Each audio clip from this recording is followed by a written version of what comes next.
Everyone, I am Sunny Devanda. Welcome to my YouTube channel. देखिए दोस्तों, जैसा कि हम लोग प्रतिशत वाला चैप्टर पढ़ रहे हैं और हमने दो पार्ट पढ़ लिए हैं। ठीक है, पहले पार्ट में हम लोगों ने एकदम बेसिक देखा था और कुछ ग्राफ के क्वेश्चन देखे थे। सेकंड पार्ट में हम लोगों ने देखा कैसे प्रतिशतता को भिन्न में बदलते हैं और भिन्न को प्रतिशतता में बदलते हैं और कैसे बड़ी बड़ी प्रतिशतताओं को भिन्न में चेंज किया जाता है। आज हम स्टार्ट करने जा रहे हैं इसका टाइप नंबर 1। ठीक है, टाइप वाइज पढ़ेंगे पूरा का पूरा चैप्टर। ठीक है ना, तो आप लोग पहले बार पूरा चैप्टर समझ लीजिए कि क्या है क्या नहीं है, फिर उसके बाद में हम लोग बुक के क्वेश्चन स्टार्ट कर देंगे। ठीक है ना, तो ध्यान से समझते रहिए इसको। देखिए टाइप नंबर 1 की बात करते हैं। टाइप नंबर 1, अब टाइप नंबर 1 में किस टाइप के क्वेश्चंस बनते हैं समझिए। यहाँ पर मैं पहला क्वेश्चन लिख रहा हूँ टाइप नंबर 1 का। ध्यान से समझना, हमसे कहा गया है कि राम की आय शाम की आय से 10% अधिक है तो बताइए। अब आप मुझे एक चीज समझाओ, यहाँ पर हमारे सामने कितने व्यक्ति हैं? दो व्यक्ति हैं, एक तो राम हो गया और दूसरा कौन हो गया? श्याम। अब अगर एक की आय ज्यादा होगी तो दूसरे की क्या होगी? कम होगी। ठीक है ना, उन्हीं पर बेस्ड है। जो टाइप नंबर 1 क्वेश्चन है वो केवल और केवल एक ही प्रतिशतता पर बेस्ड है। ठीक है ना, अगर एक अधिक है तो दूसरा क्या पूछेगा आपसे? कम ही पूछेगा। क्वेश्चन बड़ा सिंपल है, लेकिन यहाँ से मैं आप लोगों को क्या क्या चीजें समझाना चाह रहा हूँ, इसी प्रश्न से सारे के सारे कॉन्सेप्ट क्लियर कर लेंगे। जो भी इसके बाद में आने वाले क्वेश्चन होंगे, अलग अलग कॉन्सेप्चुअल क्वेश्चन होंगे इसी टाइप के। ठीक है ना, तो आप इस क्वेश्चन को बड़े अच्छे से समझ लीजिए। यहाँ पर मैं आपको इसको करने के 2-3 तरीके सॉल्व करने के तरीके बताऊंगा, तो आप लोग इनको ध्यान से समझिए। ठीक है, तो देखिए यहाँ पर कहा गया है राम क्या है शाम की आय से 10% अधिक है, तो बताइए शाम की आय राम की आय से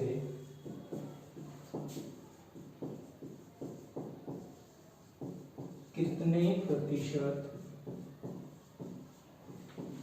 कम है। ठीक है, अब अगर एक की ज्यादा होगी तो दूसरे की क्या होगी? कम होगी। ध्यान से समझना, बड़ी ध्यान से समझना प्रश्न को। यहां पे हम लिखते हैं इसका सॉल्यूशन। एक हमारे पास में राम हो गया और दूसरा हमारे पास में श्याम हो गया। ठीक है, अब हमसे कहा गया कि राम की आय शाम की आय से 10% ज्यादा है, तो एक काम करते हैं। शाम की आय को हमने मान लिया कि शाम की जो इनकम होगी वो होगी 100 रुपए। तो आप मुझे बताओ राम की आय शाम की आय से 10% ज्यादा, तो ज्यादा का मतलब देखो वृद्धि। मैंने आपको बताया था जब भी प्रतिशत के साथ में वृद्धि शब्द जुड़ेगा तो संख्या 100 में क्या होगी? जुड़ेगी। मतलब 110% निकालेंगे या डायरेक्ट देखो ये 100 रुपए है तो इसमें 10% की वृद्धि करेंगे तो राम की आय कितनी हो जाएगी? 110 रुपए। ठीक है, ध्यान से देखिए। अब बताइए यहाँ से आपसे प्रश्न में क्या पूछा गया है। पहला तरीका तो मैं यहाँ पे समझा रहा हूँ, ध्यान से समझिए। हमसे प्रश्न में पूछा गया है कितने प्रतिशत कम है। अब देखो अगर आप 110 से 100 पर जाओगे तब तो मिलेगी हमें कमी, और अगर आप 100 से 110 पर आओगे तब मिलेगी हमें वृद्धि। ठीक है, अब प्रश्न को पढ़कर देखो। प्रश्न में हमसे क्या कहा गया? कितने प्रतिशत कम है। ठीक है ना, अब कमी देखो कमी कहां मिल रही है, क्योंकि कमी पूछा गया। अब कमी मिल रही है 110 से कहां पर जाने पर? 100 पर। तो आप मुझे बताओ 110 से जब 100 पर जाएंगे तो बताओ कितने की कमी आएगी? यहाँ पर आएगी 10 की कमी। अब बताओ ये 10 की कमी कितने में आएगी? 110 में तो आएगी। 110 में जब हम 10 कम करेंगे तो ही तो 100 पे पहुंचेंगे, तो ये कमी आएगी कितने पर? 110 पर। और आंसर किसमें पूछा गया है? प्रतिशत में। अब प्रतिशत में पूछा है तो हम किससे गुणा कर देंगे? 100 से। तो यहां से देखिए, यहां से 10 से 10 कट गया। कल मैंने आपको बताया था 1/11, और 1/11 का मतलब कितना होता है? 9 से ही 1/11 प्रतिशत। 100 में 11 का भाग लगा दीजिए, आंसर कितना आ जाएगा? 9 सही 1/11 प्रतिशत क्या होगी? कम होगी। ठीक है, तो एक तरीका तो आपके पास में ये हो गया। ध्यान रखना इस वाले तरीके को, क्योंकि और भी आगे जो क्वेश्चन आएंगे मैं इस टाइप को यूज करूंगा कि कमी कहां पर हो रही है, वृद्धि कहां पर हो रही है, क्या पूछा गया प्रश्न में, इस टाइप से। अब देखिए इसका जो सेकंड मेथड देखते हैं, समझना। ये हो गया हमारे पास में राम और ये हो गया हमारे पास में श्याम। श्याम की आय कितनी मानी हमने? 100 रुपए। तो राम की आय कितनी हो जाएगी हमारे पास में? 110 रुपए। ठीक है, अब प्रश्न में हमसे पूछा गया है, क्या पूछा गया है? प्रतिशत कमी। अब बताओ क्या मैंने आपको प्रतिशत कमी का एक फॉर्मूला लिखवाया था क्या? हाँ सर, प्रतिशत कमी बराबर मैंने आपको लिखवाया था, परसेंटेज पार्ट 1 में लिखवाया था, ये कमी बटा प्रारंभिक मान गुना 100। ठीक है, अब यहां से आप मुझे बताओ कि जो शाम की आय है, प्रश्न में क्या पूछा गया है कि शाम की आय राम की आय से कितने प्रतिशत कम है। तो आप मुझे बताओ शाम की आय कितनी है 100 और ये कितनी है 110। ये जो शाम की आय है इस 110 से कितनी कम आ रही है, तो यहाँ पर हमारा आंसर आएगा कि सर 10 कम आ रही है। अब 10 कम आ रही है, मुझे बताओ प्रारंभिक मान, प्रारंभिक मान किसको रखोगे, राम को रखोगे या शाम को रखोगे। तो मैंने आपको एक वर्ड बताया था, मैंने आपसे कहा था कि आप लोग जिससे, देखो एक वर्ड बताया था मैंने आपसे कहा था जिससे या फिर से, ठीक है ना। ये दोनों वर्ड किसको बताएंगे, हमारे प्रारंभिक मान को बताएंगे। अब आप देखो से किसके साथ में लगा हुआ है, सर ये जो से लगा हुआ है ऊपर वाला से नहीं देखना, क्वेश्चन वाला से देखना जो पूछा गया है। से किसके साथ में लगा हुआ है, राम के साथ में लगा हुआ है। तो यहाँ पर प्रारंभिक मान में किसको ले लेंगे हम, राम की आय को, और राम की आय कितनी हो जाएगी, राम की आय हो जाएगी यहां से 110 गुना 100, ठीक है। तो यहां से हमारे पास में 10 से 10 कट जाएगा और आंसर वही आएगा 1/11 का मतलब कितना 9 सही 1/11 प्रतिशत आ जाएगा, ठीक है ना। इन दोनों तरीकों को ध्यान रखना, पहला तरीका भी ध्यान रखना, कमी पूछी गई है, कमी कहां पर हो रही है, यहां से यहां पर जाने पर, ठीक है। और दूसरा तरीका भी ध्यान रखना। अब देखो दूसरे तरीके से मैं ट्रिक लिख सकता हूं, और दूसरे तरीके से ट्रिक क्या लिख सकते हैं, समझिए बात। देखो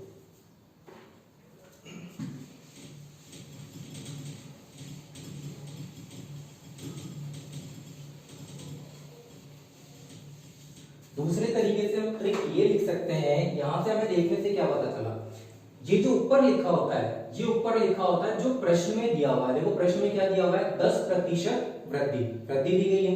तो ऊपर तो लिख देते हैं जितनी भी वृद्धि या कमी, कमी भी दे सकता है प्रश्न में, तो ऊपर तो लिख देंगे जितनी भी वृद्धि या कमी होगी उसको लिख देंगे। अब आप मुझे बताओ अगर वृद्धि होगी तो संख्या 100 में क्या होगी, जुड़ेगी, और कमी होगी तो संख्या 100 में से क्या होगी, घटेगी।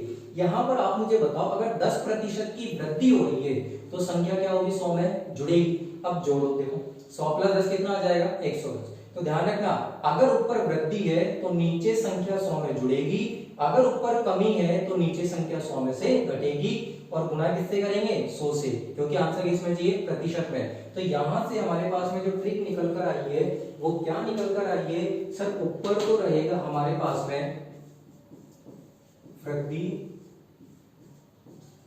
या कमी, और नीचे हो जाएगा हमारे पास में 100 प्लस माइनस प्रतिशत में देगा, वृद्धि होगी तो प्लस लेंगे और कमी होगी तो माइनस लेंगे, ठीक है, और मल्टीप्लाई करेंगे किससे, 100 से। ये हमारे सामने ट्रिक निकल कर आ गई, ठीक है ना। तो ध्यान रखना इस वाली चीज को। और एक चीज ध्यान रखना, क्या ध्यान रखोगे, समझिए बात। आप लोगों को क्या ध्यान रखना है, देखो 100 में आपको तभी जोड़ना है जब ये वृद्धि या कमी किसमें दिया होगा, प्रतिशत में दिया होगा, किसमें दिया होगा, प्रतिशत में दिया होगा। अगर मान लीजिए भिन्न में दे दिया जाए, अगर ये किसमें दे दिया जाए, भिन्न में दे दिया जाए, तब आपको इसको एक में जोड़ना पड़ेगा, ठीक है ना। अगर आप इसको भिन्न में रखोगे 10% को, अगर मान लीजिए आप लोग ऐसे रखते हो 1/10, ठीक है। ये मैं तीसरा तरीका बता रहा हूँ ध्यान से, भिन्न वाला तरीका, ठीक है ना, इसको भी ध्यान रखना। ये टाइप ये अपना मेथड नंबर 2 हो गया, मेथड नंबर फर्स्ट बता दिया मैंने आपको, ये मेथड नंबर 2 हो गया, और ये मेथड नंबर 3, ठीक है ना। थर्ड मेथड देखने जा रहे हैं यहाँ से, भिन्न में बदल के फिर कैसे करेंगे इसको। 10% का मतलब कितना होता है, 1/10 होता है। अब देखो कैसे करेंगे, यहां पर क्या हो रही है, वृद्धि हो रही है, वृद्धि हो रही है ना। तो एक काम करो, अगर वृद्धि होगी, देखो ऊपर वाली संख्या को तो ऐसे रखो, एक का एक ही लिख रहे हो। अगर वृद्धि होगी तो इस ऊपर वाली संख्या को नीचे वाली संख्या में क्या किया करो, जोड़ दिया करो। तो 10 और 1 कितना हो जाएगा, 11, मतलब 1/11। आंसर किसमें चाहिए, प्रतिशत में चाहिए, तो गुना कर दो 100 से, और 1/11 का मतलब कितना हो जाएगा, 9 सही, 100 में 11 का भाग लगा दो, 9 सही 1/11 प्रतिशत की क्या हो जाएगी यहाँ पर, कमी, ठीक है ना। 9 से 1/11 प्रतिशत की क्या करनी पड़ेगी, हमें कमी करनी पड़ेगी, ठीक है। तो ध्यान रखना पहला तरीका मैंने आपको, अब देखो यहाँ पर कौन कौन से तरीके बड़े इंपॉर्टेंट है हमारे सामने, ठीक है। एक तो तीसरा तरीका सबसे इंपॉर्टेंट है, और एक जो पहला तरीका बताया मैंने आपको वो बड़ा इंपॉर्टेंट है, ठीक है ना। दोनों को ध्यान रखना। सेकंड भी इंपॉर्टेंट है, वैसे आप लोग ध्यान रखना चाहो तो याद रख सकते हो इसको भी, ठीक है ना। तो पहले वाले तरीके में मैंने आपको क्या बताया, अगर कमी पूछेगा तो कमी देखो कहां से कहां पे जाने की हो रही है। सेकंड वाले तरीके में मैंने आपको क्या बताया, अगर ऊपर वृद्धि दी हुई है तो अगर ऊपर कमी दी है, नीचे संख्या 100 में से घट जाएगी और गुणा करेंगे किससे, 100 से। फिर मैंने फ्रैक्शन वाला तरीका कैसे बताया, 10% का मतलब कितना होता है, 1/10, ठीक है। अब देखो उसको ऊपर वाली संख्या को तो एज इट इज लिखे रहने दो, ठीक है ना। अगर वृद्धि हो रही है तो जोड़ दो ऊपर वाली संख्या को नीचे वाली संख्या में, 10 और 1 11, नीचे कितना आ जाएगा 11, तो 1/11 और 1/11 का मतलब कितना होगा, 9 से 1/11% की क्या करनी पड़ेगी, कमी, ठीक है ना। ध्यान रखना आप लोग तीनों तरीके। अब मैं इसी टाइप का एक क्वेश्चन और करवाता हूं आप लोगों को, ठीक है ना। तो देखिएगा सेकंड क्वेश्चन में देखता हूं।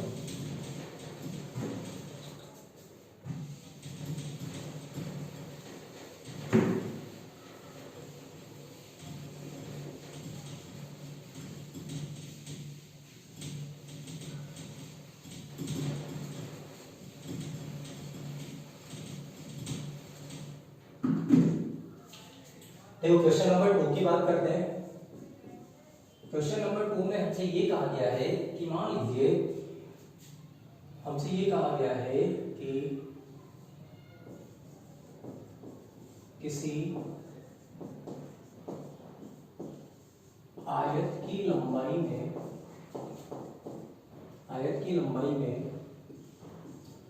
16 से 2/3% की कमी कर दी जाए,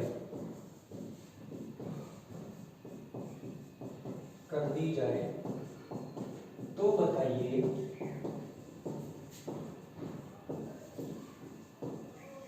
उसकी चौड़ाई में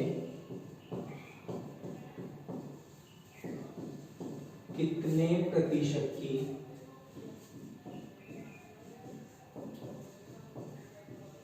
वृद्धि की जाए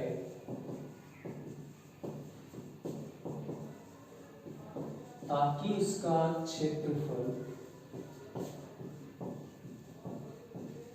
अपरिवर्तित रहे, ठीक है ना। ध्यान रखना। अब देखिएगा यहाँ पर भी वही दो चीजें, एक तो लंबाई हो गई और दूसरी कौन हो गई, चौड़ाई। अब अगर एक में कमी कर रहे हैं तो दूसरे में क्या करनी पड़ेगी, वृद्धि करनी पड़ेगी।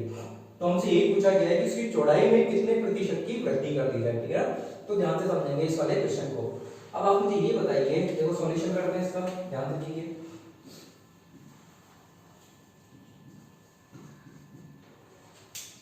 देखो सबसे पहले तो एक काम करो, आप 16 से 2/3%, 16 से 2/3% को भिन्न में लिख लो।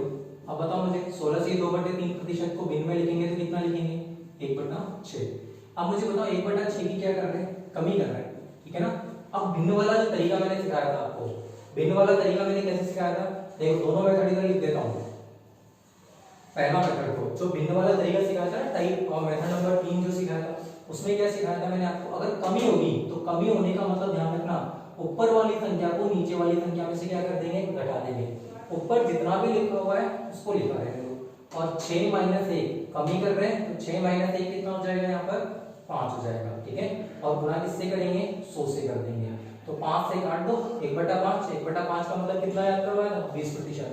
5 से काट दो, कितने बार कटेगा, 20%।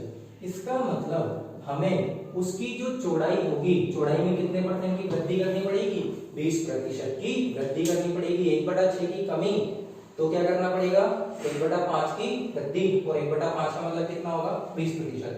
सेकंड मेथड देखो, सेकंड मेथड जो मैंने आपको लिखवाया था ना, ये भी ऊपर तो लिखते हैं वृद्धि या कमी और नीचे लिखेंगे 100 प्लस माइनस वृद्धि या कमी। लेकिन ध्यान रखो इस बार हम लोग इसको इसमें चेंज करके कर रहे हैं भिन्न में, तो भिन्न में चेंज करके कर रहे हैं तो इस बार एक में जुड़ेगा और एक में ही घटेगा, ठीक है ना। ध्यान रखना अगर ये प्रतिशत नहीं होता तब 100 में जुड़ता या घटता, तो 1 प्लस माइनस वृद्धि या कमी।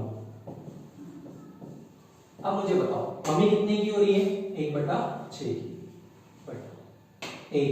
अब कमी हो रही है तो क्या करेंगे, माइनस करेंगे, 1 - 1/6 और गुणा किससे करेंगे, 100 से। तो देखिए 1/6, देखो 6 कम 6 और 6 - 1 कितना हो जाएगा, 5/6 और मल्टीप्लाई कर दीजिए 100 से। देखो 6 से 6 क्या हो जाएगा, कट जाएगा, 1/5, 1/5 गुना 100 करेंगे तो 5 का भाग लगा दो 100 में, कितने बार जाएगा, 20 बार। इसका मतलब हमें इसकी चौड़ाई में कितने परसेंट की वृद्धि करनी चाहिए, 20% की वृद्धि करनी चाहिए, ठीक है ना। तो देखिए दोस्तों हमने दोनों क्वेश्चन में देख लिया आप लोग ध्यान रखना दोनों क्वेश्चन को। देखो अभी केवल और केवल हमें कितनी प्रतिशतता दी गई है, 1% दी गई है।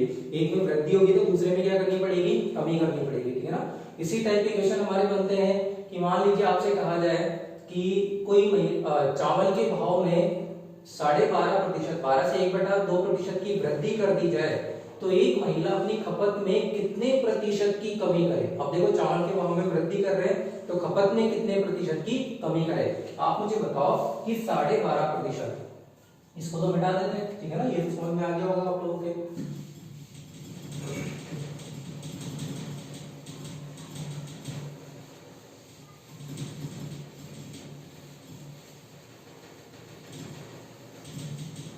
अब देखिए यहाँ पर हमसे ये कहा गया है, मान लीजिए आपसे ये कहा गया कि चावल के भाव में 12.1/2% की वृद्धि कर दी जाए तो बताइए एक महिला अपनी खपत में कितने प्रतिशत की कमी करे ताकि उसका खर्चा अपरिवर्तित रहे, ठीक है ना, इस टाइप से कहा गया है। अब मुझे बताओ 12.5% का मतलब कितना लिखोगे, 12.5% का मतलब होता है सर 1/8, ठीक है। क्या कर रहे हैं, वृद्धि। अब बताओ वृद्धि कर रहे हैं तो संख्या जुड़ेगी या घटेगी, जुड़ेगी, ठीक है ना। तो आपको कैसे करना है, आपको इस टाइप से करना है, ऊपर वाली संख्या को तो ऐसे कैसे रहने दो 1। अब यहाँ पर अगर वृद्धि हो रही है तो वृद्धि का मतलब जोड़ दीजिए, तो 8 + 1 कितना हो जाएगा 9। इसका मतलब 1/9 की क्या करनी पड़ेगी हमें, कमी। और 1/9 का मतलब कितना लिखवाया था मैंने, 11 से 1/9%। प्रतिशत में लाना है तो 100 से गुणा कर दीजिए, तो यहाँ पे आंसर आएगा 11 से 1/9% की क्या करनी पड़ेगी, कमी करनी पड़ेगी, ठीक है ना। तो अगर एक में वृद्धि कर रहे हैं तो दूसरे में कमी करनी पड़ेगी। उसी टाइप से एक और क्वेश्चन देखिए, यहाँ पर हमसे कहा गया मान लीजिए दो संख्याएं दी गई है, पहली संख्या और दूसरी संख्या। आपसे ये कहा गया है कि पहली संख्या में 14 से 2/7% की कमी कर दी जाए, ठीक है ना, 14 से 2/7% की कमी कर दी जाए तो बताइए दूसरी संख्या में कितने प्रतिशत की वृद्धि की जाए ताकि उनकी गुणनफल पर कोई प्रभाव ना पड़े, ठीक है ना, गुणनफल पर कोई प्रभाव नहीं पड़ना चाहिए। तो अब आप मुझे बताओ यहाँ पर आप लोग इस क्वेश्चन को कैसे करोगे, 14 से 2/7%, बताओ 14 से 2/7% का मतलब कितना, 1/7, ठीक है। अब 1/7 की क्या कर रहे हैं, कमी कर रहे हैं। अब मुझे ये बताओ ऊपर वाली संख्या को सेम लिख दो, 1 कमी कर रहे हैं तो इस ऊपर वाली संख्या को नीचे वाली संख्या में से क्या कर दो, घटा दो। 7 - 1 कितना हो जाएगा, 6, 1/6। और 1/6 का मतलब मैंने कल ही बताया था आपको, 16 से 2/3% की क्या करनी पड़ेगी, हमें वृद्धि करनी पड़ेगी, ठीक है। तो ठीक है दोस्तों, आप लोगों को ये कुछ क्वेश्चन करवाया मैंने। अब आपको मैं इसी टाइप में कुछ अच्छे कॉन्सेप्ट के क्वेश्चन करवा रहा हूँ। अच्छे कॉन्सेप्ट का मतलब इससे थोड़े से ठीक ठाक क्वेश्चन करवा रहा हूँ, ठीक है। तो चलते हैं हम उन क्वेश्चंस की तरफ।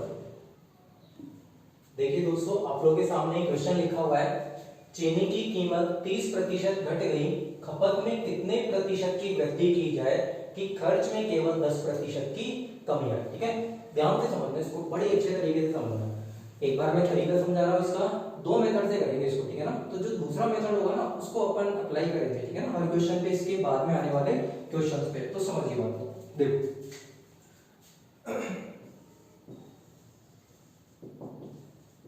देखो एक तो हमसे कहा गया है चीनी की कीमत के बारे में, ठीक है ना। इस तरफ तो लिख लेते हैं हम लोग चीनी की कीमत, और यहाँ पर आ गई चीनी की खपत। खपत का मतलब होता है जितनी मात्रा का यूज करेंगे हम लोग, ठीक है ना, उसी खपत कहा जाता है।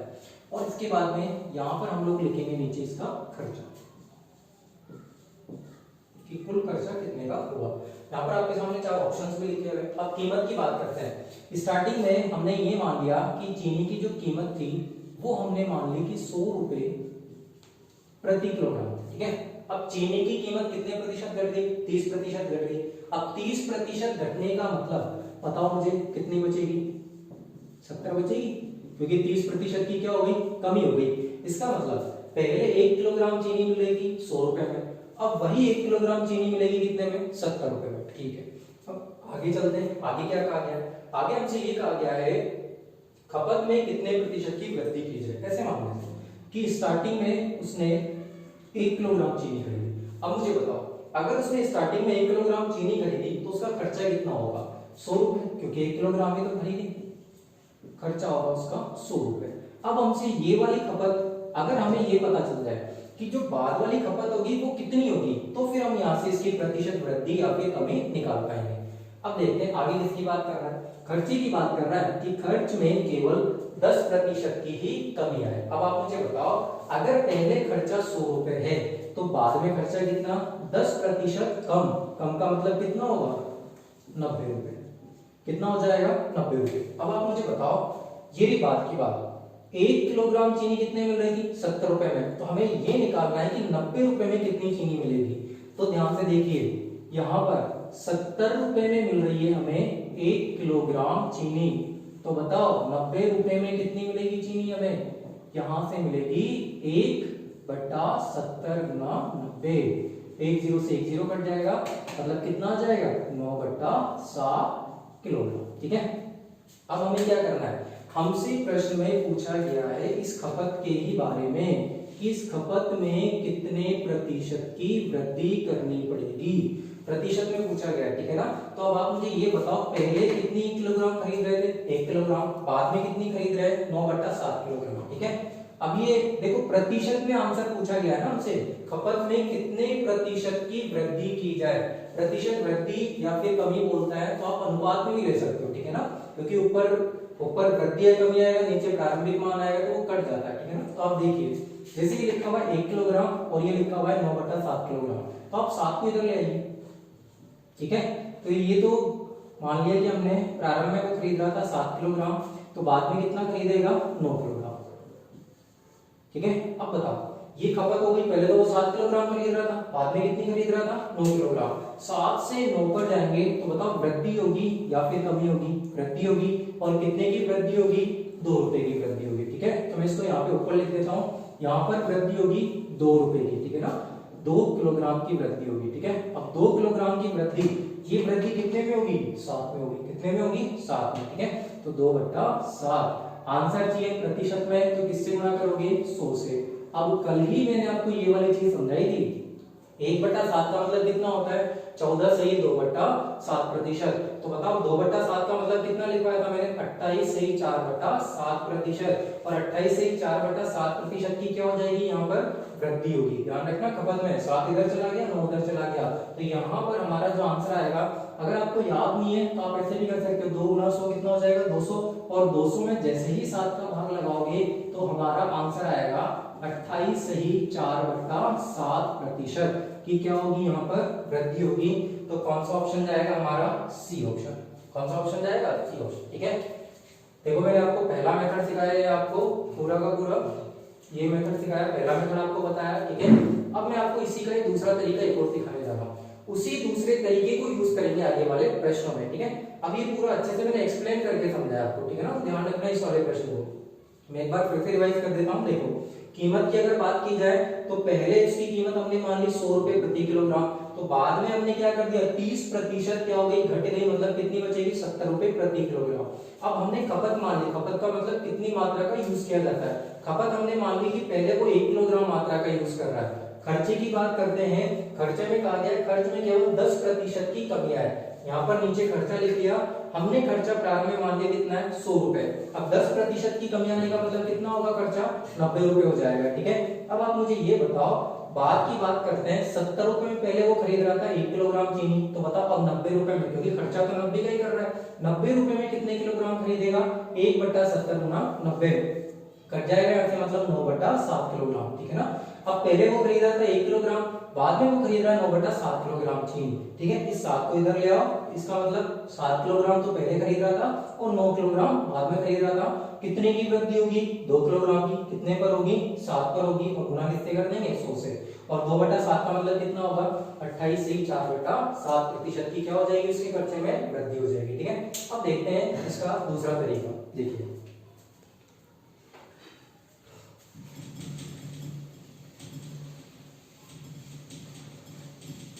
दूसरे तरीके को बड़े ध्यान से समझना, क्योंकि आने वाले प्रश्नों में हम दूसरे तरीके को ही अप्लाई करेंगे। अब पहला तरीका तो मैंने आपको सिखा ही दिया, आप सारे प्रश्नों को कर लेना, आगे आने वाले प्रश्नों को। सेकंड मेथड की बात करते हैं तो समझिए, एक काम करते हैं, हमसे कहा गया है चीनी की कीमत कितने, ध्यान से समझना, ठीक है ना, बढ़िया तरीका है। चीनी की कीमत 30% घट गई, स्टार्टिंग में मान लो 100 थी। अब अगर स्टार्टिंग में 100 थी तो अब बताओ 30% घट गई तो बाद में कितनी बचेगी, 70। ठीक है, अब इसकी बात करते हैं, आगे आ जाइए।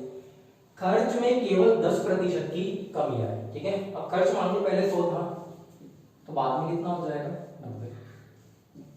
ठीक है, अब बीच वाली लाइन छोड़ दी हमने जो हमसे प्रश्न में पूछा गया, ठीक है। अब प्रश्न में क्या पूछा गया है उसको देखो। हमसे प्रश्न में पूछा गया है कि खपत में कितने प्रतिशत की वृद्धि की जाए।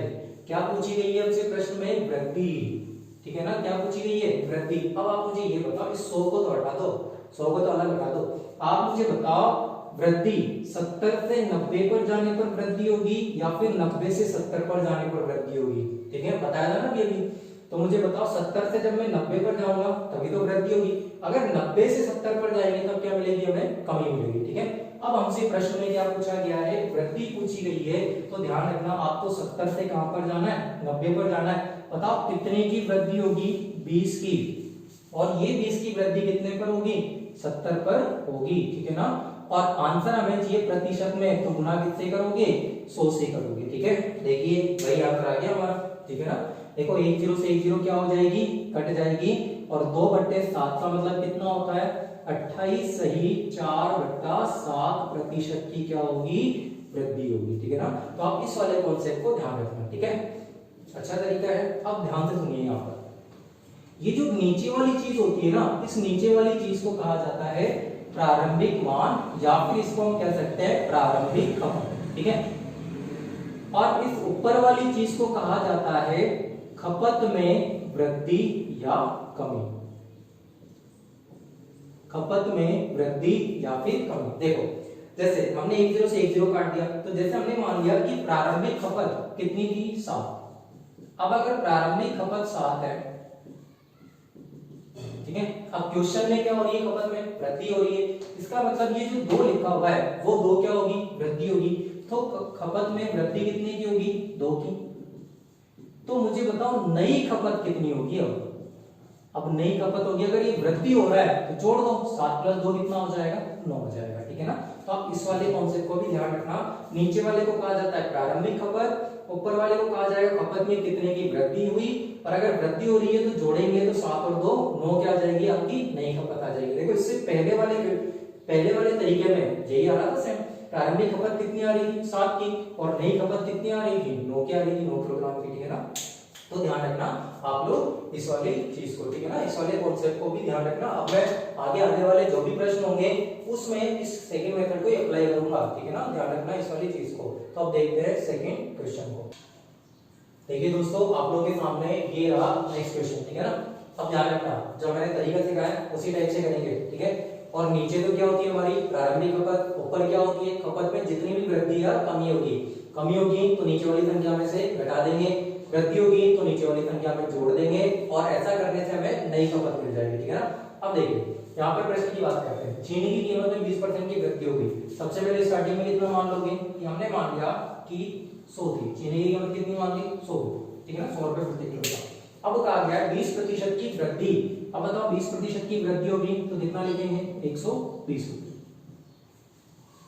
फिर आगे क्या कहा गया है, खपत में कितने किलोग्राम की कमी की जाए। देखिए यहाँ पर क्या आ गया, खपत में कितने किलोग्राम की कमी की बात कर रहे हैं प्रश्न में, ताकि खर्चे में केवल 5% की वृद्धि हो। खर्चा मान लो पहले 100 रुपए था, 5% वृद्धि का मतलब अब कितना हो जाएगा, 105 रुपए, ठीक है। अब जो बीच वाली लाइन है ना, जिसको मैंने यहाँ पर ब्रैकेट में डाला हुआ है, जो पूछा गया है उसको देखा करो, या तो कमी पूछेगा या फिर वृद्धि पूछेगा। क्या पूछ रहा है, कमी पूछ रहा है ना यहाँ पे प्रश्न। अब मुझे बताओ 100 को तो हटा दो, अब कमी देखो 120 से 105 पर जाएंगे कमी होगी 15 की, और 105 से 120 पर जाएंगे तो क्या होगी, वृद्धि होगी। तो हमें तो क्या चाहिए, कमी चाहिए, तो हम 120 से कहां पर जाएंगे, 105 पर जाएंगे। तो आप मुझे बताओ यहाँ पर कितने की कमी होगी, यहाँ पर कमी होगी 15 की, ठीक है ना। 120 से 105 पर जाने पर कमी कितने की होगी, 15 की।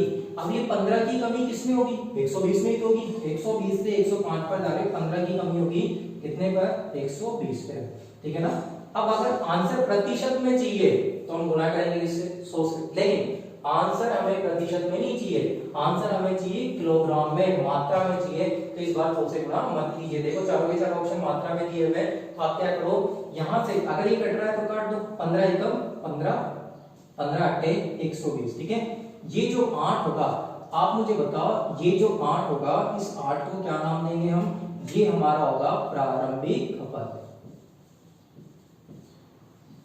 और ये जो 1 लिखा हुआ है, 1 क्या है हमारे सामने? कमी है, तो 1 की क्या हो जाएगी? कमी। अब आप मुझे ये बताओ, अगर प्रारंभिक खपत 8 है, 1 की कमी हो रही है, तो मुझे बता सकते हो कि नई खपत कितनी होगी? नई खपत हमारी हो जाएगी प्रश्न में, यहाँ पर मैं लिख देता हूँ, नई खपत हो जाएगी। अब कमी हो रही है तो बताओ घटेगा या जुड़ेगा? घटेगा। 8 माइनस 1 कितना? 7 किलोग्राम, ठीक है। अब देखिए प्रश्न में हमें क्या दिया हुआ है? प्रश्न में हमें दिया हुआ है प्रारंभिक खपत 280 किलोग्राम है। यहाँ पर प्रारंभिक खपत कितनी है? 8 है। इसका मतलब हमें इस 8 का मान प्रश्न में दिया हुआ है, कितना दिया हुआ है? 280। हमसे प्रश्न में क्या पूछा गया है? खपत में कितने किलोग्राम की कमी पूछी गई है। कमी का मतलब किसका मान पूछा गया है? 1 का। आप मुझे बताओ, अगर आपसे नई खपत पूछता तब किसका मान पूछता? वहां पर 7 का मान पूछता। अभी केवल खपत में कमी पूछी है, इसका मतलब किसका मान पूछा है? 1 का मान पूछा है। 8 का मान 280, तो बताओ 1 का मान कितना आएगा? 280 बट्टा 8, ठीक है। यहां से कैलकुलेट कर लेते हैं, 8 से काट लीजिए, 8 किया 24, 28 में से 24 गया तो 4/4 बचेगा, और 8 पंजे 40। इसका मतलब हमारा आंसर कितना आ जाएगा? 35 किलोग्राम। कौन सा ऑप्शन जाएगा आपका? ए ऑप्शन जाएगा, ठीक है। मुझे लगता है आप लोगों को अच्छे से समझ में आ गया होगा। नहीं समझ में आया तो आप इसको एक बार फिर से रिवाइज करके देख लीजिए। अब चलते हैं हम नेक्स्ट क्वेश्चन की तरफ। देखिए आप लोगों के सामने नेक्स्ट क्वेश्चन लिखा हुआ है, चीनी की कीमत में 30% की वजह से एक परिवार 40 किलोग्राम कम चीनी प्रयोग करता है। अब देखो यहाँ पर 40 किलोग्राम कम, ठीक है ना, कमी की बात कर रहा है वो, चीनी प्रयोग करता है ताकि खर्च केवल 10% ही बढ़े, तो वास्तविक खपत ज्ञात करो। अब ये देखो वास्तविक खपत क्या होती है? वास्तविक खपत का मतलब होता है प्रारंभिक खपत, ठीक है ना, ध्यान रखना। वास्तविक खपत का मतलब क्या होता है? हमारा प्रारंभिक खपत ही होता है। अब इसको सॉल्यूशन करते हैं इस वाले क्वेश्चन का, तो समझिए इसको। सॉल्यूशन करेंगे, चीनी की कीमत स्टार्टिंग मान लो कितनी थी? 100 रुपए प्रति किलोग्राम। अब बाद में जाकर ये चीनी की कीमत कितनी हो गई? 30% की वृद्धि। 30% की वृद्धि का मतलब कितना हो जाएगा? 130 रुपए, ठीक है ना। फिर कहा गया है एक परिवार 40 किलोग्राम कम चीनी प्रयोग करता है। देखो खपत में कमी दी गई है हमें 40 किलोग्राम। आगे क्या कहा गया? ताकि खर्च केवल 10% ही बढ़े। खर्च अगर प्रारंभ में 100 रुपए था तो 10% ही बढ़ने का मतलब अब कितना हो जाएगा? 110 रुपए, ठीक है। अब बताओ मैं कहां से 130 से 110 पे जाऊं या 110 से 130 पे जाऊं? प्रश्न को पढ़कर पता चलेगा ये, तो ठीक है ना। प्रश्न में देखो क्या कहा गया? कम चीनी, कमी की बात करना चाह रहा। कमी देखो कहां से कहां पे आएगी? जब मैं 130 से 110 पे जाऊंगा तभी तो कमी आएगी, ठीक है। अगर 110 से 130 पे जाओगे तो वृद्धि कर दोगे आप, तो ठीक है ना। तो 130 से 110 पे जाएंगे तो कितने की कमी आएगी? 20 की कमी। अब ये 20 की कमी कितने पर आएगी बताओ? 130 पर ही तो आएगी, ठीक है। अब यहां से देखो, इसको हम कैंसिल आउट कर सकते हैं। 1 0 से 1 0 कट जाएगा, मतलब कितना आ जाएगा? 2/13। अब 2/13 आएगा तो मुझे बताओ ये जो 13 होगी, 13 तो क्या होगी? प्रारंभिक खपत, और इसी को ही हम बोलेंगे वास्तविक खपत। इसी का ही नाम होता है वास्तविक खपत।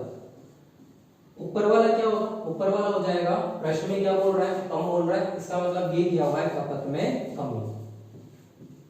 ये हो जाएगी हमारे सामने खपत में कमी, ठीक है। अब प्रश्न में देखो किसका मान दिया हुआ है? सर प्रश्न में हमें दिया हुआ है 40 किलोग्राम कम चीनी प्रयोग करता है, मतलब खपत में कमी का मान दिया हुआ है। इसका मतलब हमें इस 2 का मान दिया हुआ है, और इस 2 का मान प्रश्न में कितना दिया हुआ है? 40 के बराबर। हमसे पूछा गया है प्रारंभिक खपत, मतलब 13 का मान पूछा गया है। 2 का मान 40 है, तो मुझे बताओ 1 का मान कितना होगा? 40/2। हमें किसका मान निकालना है? 13 का। तो 13 का मान निकालने के लिए 13 से क्या कर देंगे? गुणा कर देंगे। 2 से काट दो, कितने बार कटेगा 20 बार, तो ये कट गया 13 दूना 26, ठीक है। कितना आ जाएगा हमारे सामने 260 किलोग्राम, ठीक है ना। तो हमारे सामने जो प्रारंभिक खपत आ जाएगी वो कितने की आ जाएगी 260 किलोग्राम, मतलब कौन सा ऑप्शन जाएगा हमारा डी ऑप्शन जाएगा, ठीक है। अब मुझे लग रहा है कि शायद आप लोगों को अब अच्छे तरीके से समझ में आ रहा होगा, ठीक है ना। पहले क्वेश्चन में हो सकता है थोड़ा सा कॉम्प्लिकेटेड लगा होगा आपको, लेकिन आप जैसे जैसे हम इस कॉन्सेप्ट को यूज करते जा रहे हैं तो आप लोगों को अच्छे तरीके से समझ में आ रहा होगा, ठीक है ना। अब हम एक क्वेश्चन, इसके बाद में एक क्वेश्चन और देखते हैं, ठीक है। देखिए नेक्स्ट क्वेश्चन में क्या लिखा हुआ है, नेक्स्ट क्वेश्चन में लिखा हुआ है चीनी की कीमत में 30% की कमी की वजह से एक परिवार 32 किलोग्राम चीनी अधिक खरीदता है, ताकि खर्च केवल कितना बढ़े 16% ही कम हो, तो ताजा खपत ज्ञात करो। अब यहाँ पर हमारे सामने आ गई ताजा खपत। अब ये ताजा खपत क्या होती है? ताजा खपत का मतलब होता है जो नई खपत होती है। ताजा खपत का मतलब क्या होगा? जो नई खपत होगी। वास्तविक खपत का मतलब क्या होगा? जो प्रारंभिक खपत होगी, ठीक है ना, ये बाद वाली खपत है। अब इसका सॉल्यूशन करते हैं, तो ध्यान से समझिए।